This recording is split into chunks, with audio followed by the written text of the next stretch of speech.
একদিনে দিনাজপুরের 8টা দর্শনীয় স্থান ঘোরা সম্ভব, এই কথা শুনলে অনেকেই বিশ্বাস করবে না। কিন্তু আজকের ভিডিওতে আমি আপনাদের দেখাবো কিভাবে আমরা একদিনে দিনাজপুরের 8টা ঐতিহাসিক আর দর্শনীয় জায়গায় ঘুরেছি। রুট, খরচ আর বাস্তব অভিজ্ঞতা সবকিছু নিয়েই আমাদের যাত্রা শুরু হয় দিনাজপুর সরকারি কলেজ মোড় থেকে। এখান থেকে আমরা বাসে করে রওনা দিই কান্তজি মন্দিরের উদ্দেশ্যে। কান্তজি মন্দিরে যেতে হলে আগে যেতে হবে 12 মাইল নামক জায়গায়। বাস ভাড়া ছিল প্রতিজনের জন্য 40 টাকা। 12 মাইলে নেমে আমরা অটোতে করে চলে যাই কান্তনগর প্রত্নতান্ত্রিক জাদুঘরে। অটো ভাড়া ছিল প্রতিজনের জন্য 5 টাকা। এই জাদুঘরের প্রবেশ টিকিট ছিল 20 টাকা। ভিতরে ক্যামেরা নেওয়া নিষেধ, তাই আমরা ভিডিও দেখাতে পারিনি। ভিতরে মূলত কোষ্ঠী পাথরের কিছু মূর্তি আর পোড়ামাটির নিদর্শন সংরক্ষিত আছে। জাদুঘর থেকে কান্তজি মন্দির খুব কাছেই, তাই আমরা হেঁটেই চলে যাই। কান্তজি মন্দির অষ্টাদশ শতকে নির্মিত, নবাবী আমলের স্থাপত্যের এক অসাধারণ নিদর্শন। পুরো মন্দির জুড়ে রয়েছে পোড়ামাটির ফলক আর টেরাকোটার কাজ, যেগুলো দেখলে সত্যি মুগ্ধ হতে হয়। মন্দিরের পাশে আরো একটা ছোট টেম্পল আছে, সেখানেও কিছুক্ষণ ঘোরাঘুরি করলাম। এরপর আমাদের গন্তব্য নয়াবাদ মসজিদ। এখানে একটা গুরুত্বপূর্ণ টিপস, অটো ঠিক করার সময় অবশ্যই যাওয়া আসা দুটোই কথা বলে নেবেন। আমরা তিনজন কান্তজি মন্দির থেকে নয়াবাদ মসজিদে যাব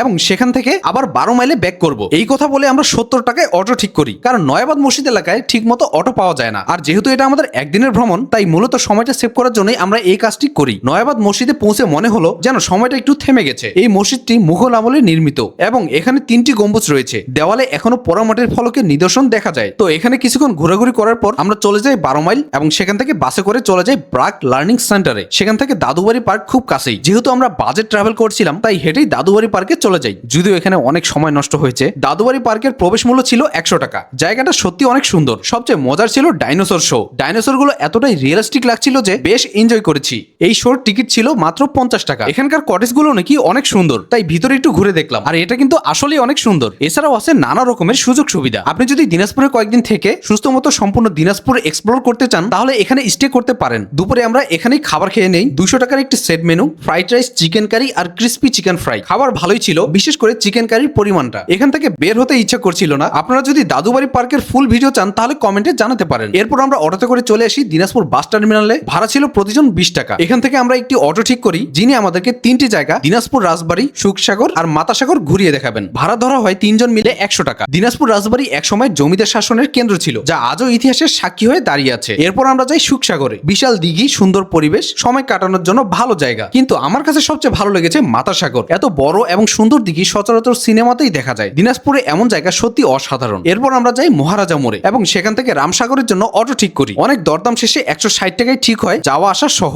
রামসাগর দিনাজপুরের সবচেয়ে বড় আকর্ষণগুলোর মধ্যে একটি। প্রবেশ মূল্য ছিল মাত্র 20 টাকা। ভিতরে চিড়িয়াখানাও আছে, হরিণ, বানর সহ বিভিন্ন প্রাণী। এখানে আসলে সময় নিয়ে আসা দরকার, কিন্তু আমাদের সময় কম থাকায় বেশিক্ষণ থাকা হয়নি। তবে আমরা যে অটোটা রিজার্ভ করে এনেছিলাম, সেই অটো নিয়ে আমরা সম্পূর্ণ রামসাগর ঘুরে দেখতে পারি। তবে এই অটোর জন্য আলাদা করে 40 টাকা দিয়ে টিকিট কিনতে হবে। এছাড়াও ভিতরে অনেকগুলো ভ্যান গাড়ি রয়েছে। তো আপনারা যারা আসবেন সময় বাঁচানোর জন্য এই ভ্যান যে রিক্সাগুলো আছে, এই মামাদের কাছ থেকে নিতে পারেন। তাদের ব্যবহার অনেক ভালো।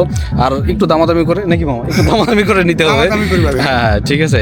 আর ইনশাল্লাহ আপনারা ভালো প্রাইজে নিতে পারেন। সবশেষে আমরা চলে আসি দিনাজপুর বড় মাঠে। দক্ষিণ এশিয়ার সবচেয়ে বড় ঈদগাহ মাঠ এটি এবং দিনাজপুরবাসীর গর্ব। বড় মাঠে পৌঁছানোর কিছুক্ষণ পরে মাগরিবের আজান শুরু হয়ে যায়। এর সাথেই শেষ হয় আমাদের একদিনের দিনাজপুর জার্নি। আমরা চাইলে আরো আগেও শেষ করতে পারতাম, কিন্তু কিছু জায়গার রাস্তা খারাপ হওয়ায় অটো খুব ধীরে ধীরে চলছিল। আর দাদুবাড়ি ও রামসাগরে আমরা একটু বেশি সময় নিয়েছি। সবশেষে বড় মাঠে ফুচকা খেয়ে আজকের জার্নি এখানেই ইতি টানি। এখন অনেকের মাথায় একটা প্রশ্ন আসতেই পারে, এই পুরো একদিনের ভ্রমণে আসলে আমাদের খরচ কত হলো? চলুন খুব সহজে হিসাবটা বলি। দিনাজপুর সরকারি কলেজ মোড় থেকে 12 মাইল পর্যন্ত বাস ভাড়া ছিল প্রতিজনের জন্য 40 টাকা। 12 মাইল থেকে কান্তনগর প্রত্নতাত্ত্বিক জাদুঘরে অটো ভাড়া ছিল প্রতিজনের জন্য 5 টাকা। জাদুঘরের প্রবেশ টিকিটের মূল্য ছিল 20 টাকা। কান্তজি মন্দির থেকে নয়াবাদ মসজিদে যাওয়া আসা মিলিয়ে রিজার্ভ অটো ভাড়াতে আমাদের খরচ হয় 70 টাকা। এরপর 12 মাইল থেকে দাদুবাড়ি পার্কে বাস ভাড়া ছিল প্রতিজনের জন্য 20 টাকা। দাদুবাড়ি পার্কে প্রবেশ মূল্য ছিল প্রতিজনের জন্য 100 টাকা। দুপুরে খাবারের জন্য আমরা জনপ্রতি খরচ করেছি 200 টাকা। ডাইনোসর শো দেখার জন্য টিকিট ছিল প্রতিজনের জন্য 50 টাকা। দাদুবাড়ি থেকে আবার দিনাজপুর শহরে ফিরে আসতে অটো ভাড়া ছিল প্রতিজনের জন্য 20 টাকা।